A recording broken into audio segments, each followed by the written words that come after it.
नमस्कार, मी श्वेता अंकले. तरुण भारतच्या न्यूज बुलेटिनमध्ये आपल्या सर्वांचे स्वागत. आता पाहूया ठळक घडामोडी.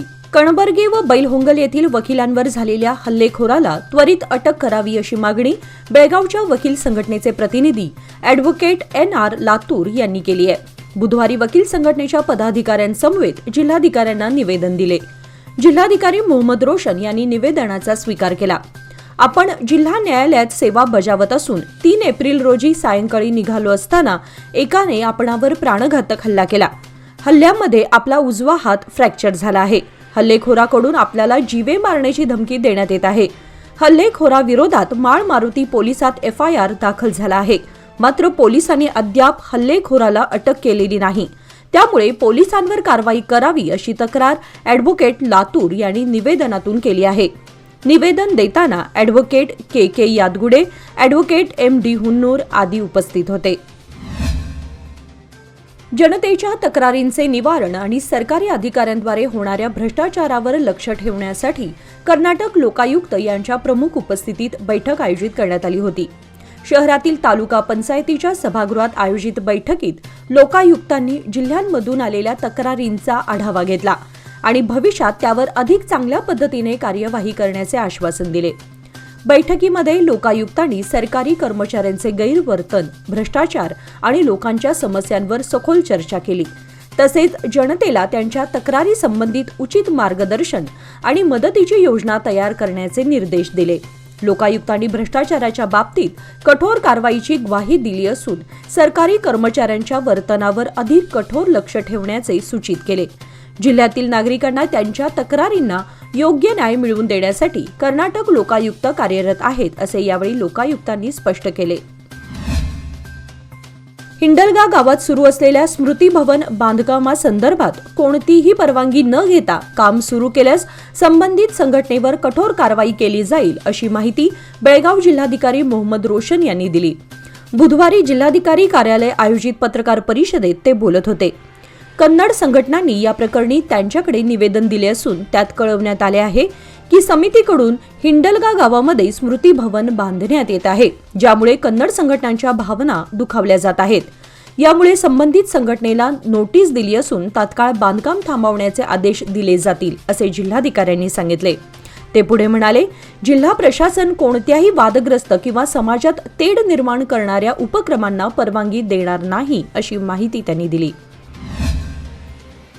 बेळगावकरांच्या खास आग्रहास्तव बेळगावात पुन्हा एकदा सर्वात मोठे फर्निचर विक्री प्रदर्शन आयोजित करण्यात आलं आहे.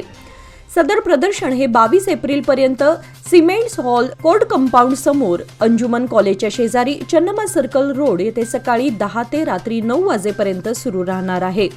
यांच्याकडे आपल्याला 75% भरघोस डिस्काउंटसह 0 डाऊन पेमेंट आणि 0% EMI वर फर्निचर खरेदी करता येणार आहे. ड्रेसिंग टेबलची किंमत ही 2,850 रुपयांपासून सुरुवात होत असून 5 पीस सोफा सेटची रेंज 16,500 रुपयापासून पुढे अशी ठेवण्यात आली आहे. अत्यंत कमी किमतीत आणि उत्तम क्वालिटी फर्निचर आपल्याला येथे खरेदी करण्याची संधी पुन्हा एकदा मिळाली असून ग्राहकांनी याचा लाभ घ्यावा असे आयोजकांनी कळवलं आहे. पूर्व वैमनस्यातून 25 वर्षीय तरुणावर प्राणघातक हल्ला केल्याची घटना आज बुधवारी दुपारी 12 वाजण्याच्या सुमारास अनुगोळ येथे घडली. यामध्ये शिवराज तानाजी मोरे राहणार कामतगल्ली बेळगाव हा गंभीर जखमी झाला असून हल्लेखोरांवर गुन्हा दाखल करण्यात येत आहे. शिवराज मोरे हा रामनवमीनिमित्त मिरवणूक पाहण्यासाठी गेला होता. यावेळी क्षुल्लक कारणाने वाद झाला होता. त्यानंतर आज काही युवक त्याच्या कामावर येऊन त्याला अनुगोळ येथे घेऊन जाऊन बेदम मारहाण करण्यात आली. 8 ते 10 जणांच्या टोळक्याने लाठ्या काठ्यांनी हल्ला केला असल्याची माहिती त्यांनी दिली. यामध्ये गंभीर जखमी झालेला शिवराज यांना जिल्हा रुग्णालयात दाखल करण्यात आलं असून त्यांच्यावर उपचार सुरू आहेत. या प्रकरणी काहींवर गुन्हा दाखल करण्यात येत आहे. दुरुस्तीच्या कारणास्तव कपिलेश्वर उड्डाणपूल बंद केल्याने PB रोडवरील उड्डाणपुलावर वाहतूक कोंडीची समस्या निर्माण झाली आहे. सकाळपासून या पुलावर वाहतूक वाढल्यामुळे वाहन चालकांना त्रास होत होता. कपिलेश्वर उड्डाणपूल बंद केल्यामुळे दक्षिण आणि उत्तर बेळगाव भागातील नागरिकांना तानाजी गल्ली मार्गावरील रेल्वे गेट बंद असल्याने पर्यायी मार्ग वापरणे कठीण झाले आहे. परिणामी PB रोडवरील उड्डाणपुलावर वाहने जाम होऊन कोंडी निर्माण झाली होती. यामुळे वाहन चालकांना वाढत्या उन्हामध्ये लांब थांबून त्रास सहन करावा लागला. तातडीने वाहतूक नियंत्रण उपाययोजना न केल्यास कोंडीची समस्या आणखी तीव्र होण्याची शक्यता होणार आहे. शहरातील एका खासगी शाळेच्या फी वाढीवर प्रशासनाचा अंकुश नसल्याच्या कारणावरून पालकांनी आज बुधवारी शाळेच्या आवारात आंदोलनाचा इशारा दिला. तब्बल वर्षाला 4 ते 5 हजार अन्यायी फी वाढ करणाऱ्या या शाळेने तातडीने फी कमी करावी, अन्यथा आम्हाला दुसरा मार्ग शोधावा लागेल, अशी चेतावणी यावेळी देण्यात आली. शाळेमध्ये शिकणारे विद्यार्थी हे मध्यमवर्गीय कुटुंबियातील असून त्यांना 30,000 इतकी फी भरणे परवडण्यासारखे नाही. मनमानी पद्धतीने शैक्षणिक फी वाढवत असल्याचे पालकांचे म्हणणे आहे. फी वाढ करणाऱ्या व त्याबाबत विचारण्यासाठी गेलेल्या पालकांशी संवाद साधण्याऐवजी फी कमी होणार नसल्याची माहिती देण्यात येत आहे. त्यामुळे आम्हाला न्याय देऊन प्रशासनाने अशा संस्थांवर अंकुश ठेवावा, अशी मागणी करण्यात आली. शहापूर खडेबाजार येथे इंगळ्यांचा कार्यक्रम मंगळवारी सायंकाळी उत्साहात पार पडला. पारंपरिक पद्धतीने हा कार्यक्रम झाला. यामध्ये आबालवृद्धांसह भाविक मोठ्या संख्येने सहभागी झाले होते. शहापूर परिसरातील 5 विविध गल्ल्यांमधून हर हर महादेवचा गजर करत पालखी मार्गस्थ झाली. बसवांना मंदिर येथे अग्नी देऊन तिची सांगता करण्यात आली. त्यानंतर पूजन करण्यात आले. त्यानंतर बसवांना मंदिरात दर्शन देण्यात आले. यावेळी नागरिक व भाविक मोठ्या संख्येने उपस्थित होते. पाळीव कुत्र्याने केलेल्या हल्ल्यात बैलहोंगल तालुक्यातील तिगडी येथील शिवशंकर परिशरगोळ या तरुणाचा आज बुधवारी रेबीजमुळे मृत्यू झाला. 7 महिन्यांपूर्वी घरगुती पाळीव कुत्र्याने शिवशंकरांवर हल्ला केला होता. त्यानंतर त्यांनी जिल्हा रुग्णालयात उपचार घेतला. मात्र डॉक्टरांच्या बेफिकिरीमुळे तब्बल 7 महिन्यानंतर एका सामान्य कुटुंबातील निष्पाप तरुणाला आपला जीव गमवावा लागला. या घटनेने संतप्त भावना व्यक्त होत आहेत. रेबीज संशयित पाळीव कुत्र्याने शिवशंकर यांच्या पायाचा लचका तोडला होता. गंभीर जखमी झाल्याने त्याने जिल्हा रुग्णालयात प्राथमिक उपचार घेतले होते. जखम भरल्यानंतर त्याला डिस्चार्जही केले होते.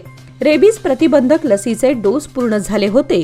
मात्र तरी देखील 7 महिन्यानंतर पुन्हा जिल्हा रुग्णालयात दाखल करण्यात आले. रेबीजचा संसर्ग शरीरात भिनल्याने प्रकृती पूर्णतः खालावली होती. आज बुधवारी त्यांचा रेबीजने मृत्यू झाला. बेळगाव शहर आणि परिसरात मंगळवारी सायंकाळी गारांसह वळीवाच्या पावसाने जोरदार तडाखा दिला. पुणे बेंगळूर महामार्गावरही पावसाचा मारा झाला. ढगाळ वातावरणानंतर गारांचा वर्षाव आणि पावसामुळे नागरिकांना उन्हापासून काहीसा दिलासा मिळाला. मात्र विजांच्या गडगडाटासह आलेल्या वादळी पावसामुळे जनजीवन विस्कळीत झाले. रस्त्यावर पाणी साचल्याने शहरात अडथळे निर्माण झाले. 1 महिन्यापासून वाढलेल्या उन्हाच्या तडाख्याने कृष्णा नदीने तळ गाठला आहे. नदीची पाणी पातळी खालावल्याने पिकांबरोबरच पिण्याच्या पाण्याचा प्रश्नही निर्माण होण्याची शक्यता आहे. अंकली येथे कृष्णेची पातळी 4 फुटांपेक्षा कमी झाली आहे. धरण पूर्ण क्षमतेने भरले असले तरी उष्णतांच्या लाटेने कृष्णेची पाणी पातळी झपाट्याने खालावत आहे. अंकली येथे पातळी 4 फुटांपेक्षाही कमी झाली आहे. याचा परिणाम जमखंडी तालुक्याबरोबरच इचलकरंजी शहराच्या पाणी पुरवठ्यावरही झाला आहे. हिप्परगी जलाशयामध्ये सुमारे 3 टीएमसी पाणी साठवले आहे. यामधून 1 टीएमसी पाणी सोडण्याचे आश्वासन जलस्रोत विभागाने दिले होते. मात्र अद्याप पुरवठा करण्यात आलेला नाही. जमखंडी तालुक्यातील मुठुरू भागातील शेतकऱ्यांनी पाणी न सोडणाऱ्या अधिकाऱ्यांच्या विरोधात तीव्र आक्रोश व्यक्त केला.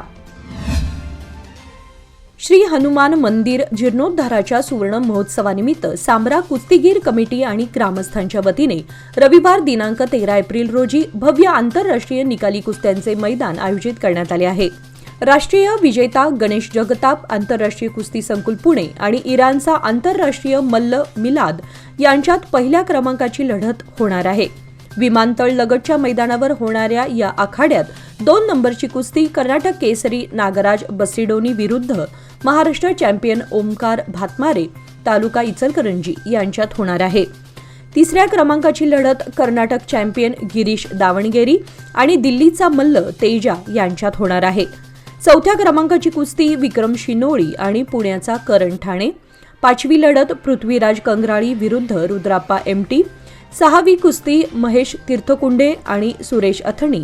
7वी कुस्ती प्रवीण निलजी विरुद्ध कोल्हापूरचे राज पवार यांच्यात होणार आहे. यासह इतर अनेक कुस्त्या मैदानात होणार आहेत. मैदान यशस्वी करण्यासाठी कुस्ती कमिटीचे सदस्य परिश्रम घेत आहेत. बेळगाव शहरातील पाणी पुरवठा करणाऱ्या L&T कंपनीतील कामगारांचे गेल्या 4 महिन्यापासून पगार रखडले असून कामगारांची ओव्हरटाईम, वैद्यकीय आदी प्रकारची बिलेही थकली आहेत. त्यामुळे कामगारांनी जिल्हाधिकारी कार्यालयावर मोर्चा काढून निवेदन सादर करण्यात आले. L&T कंपनीने थकवलेले वेतन देण्याची मागणी जोर धरली होती. कंपनी व्यवस्थापनाचे लक्ष वेधण्यासाठी कामगारांनी हे तात्पुरते आंदोलन केले. मात्र यानंतर उग्र आंदोलन करण्यात येईल अशी चेतावणीही त्यांनी दिली. गांधीनगर दांडेली येथील एका घरात 500 रुपयांच्या 14 कोटी बनावट नोटा आढळून आल्या आहेत. या नोटांमुळे दांडेलीमध्ये मोठी खळबळ माजली होती. तथापि या बनावट नोटांचा वापर चलनात आणण्यासाठी करण्यात येणार होता की अन्य कशासाठी करण्यात येणार होता याचा खुलासा तपासाअंती होणार आहे. या प्रकरणाबद्दल मिळालेली अधिक माहिती अशी की गांधीनगर दांडेली येथे नूरजहान झुंझवाडकर यांच्या मालकीचं घर आहे.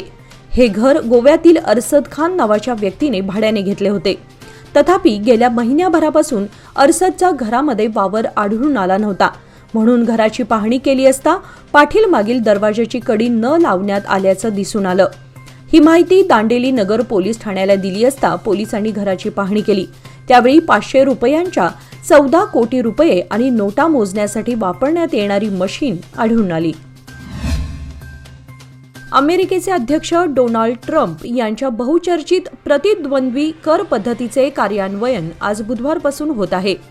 या कर प्रणालीमुळे जगाची आर्थिक समीकरणे परिवर्तित होणार असून त्यामुळे अनेक देश धास्तावले आहेत. ट्रम्प यांनी भारतावर 26% कर तर चीनवर तब्बल 104% कर लावला आहे.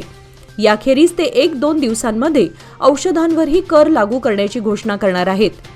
आजवर अमेरिकेच्या उदार कर प्रणालीचा लाभ जगातील जवळपास सर्व देशांनी उठवला आहे. जगाने अमेरिकेचे आर्थिक शोषण केले आहे. आता अमेरिका धोरणाने जगाशी वागणार असून आमच्या आजवर झालेल्या हानीची भरपाई जगाकडून करून आपले सामर्थ्य दाखवणार आहे असे प्रतिपादन त्यांनी केले. सीमा भागातील विद्यार्थ्यांना शिवाजी विद्यापीठात मोफत आणि सवलतीत प्रवेश दिला जाणार आहे. त्याबाबत शनिवार दिनांक 12 एप्रिल रोजी खानापूर येथील शिवस्मारक येथे सकाळी 11 वाजता मार्गदर्शन करण्यात येणार आहे. याचा खानापूर तालुक्यासह सीमा भागातील विद्यार्थ्यांनी लाभ घ्यावा असे आवाहन खानापूर तालुका महाराष्ट्र एकीकरण समितीच्या वतीने करण्यात आले आहे.